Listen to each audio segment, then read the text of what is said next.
നമുക്കൊന്നൊരു chicken തോരൻ ഉണ്ടാക്കിയാലോ? അതിനായി അല്പം എണ്ണ ഒഴിച്ച് ആദ്യം നമുക്ക് കടുക് താളിക്കാം.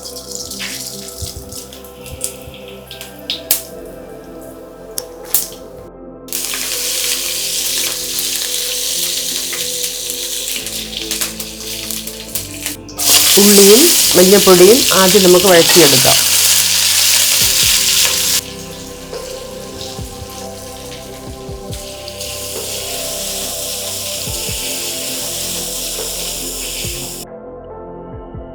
ഇഞ്ചിയും വെളുത്തുള്ളിയും പേസ്റ്റും കൂടെ വഴറ്റിയെടുക്കാം.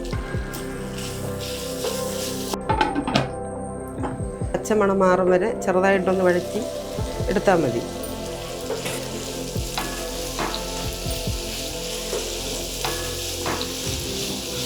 ഉള്ളിയുടെ പച്ചമണം മാറി വരുമ്പോൾ ചിക്കനും പച്ചമുളകും ചേർത്ത് ഒന്നുകൂടെ ഒന്ന് ഇളക്കി അത് വേവാൻ വയ്ക്കാം. അരപ്പിന് വേണ്ടുന്ന സാധനങ്ങൾ: തേങ്ങ, മുളക് പൊടി, മല്ലിപ്പൊടി, കുരുമുളക് പൊടി, മസാല, ഗരം മസാല. ഇനി ഇതിനെ നമുക്കൊന്ന് അരച്ചെടുക്കാം.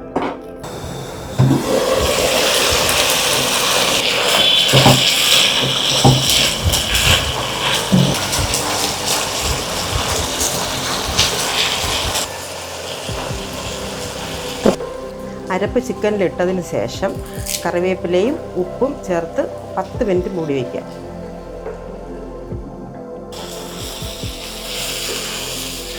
പത്ത് മിനിറ്റ് കഴിഞ്ഞ് നല്ലപോലെ ഒന്ന് ഇളക്കിയെടുത്താൽ നമ്മുടെ പരിപാടി കഴിഞ്ഞു.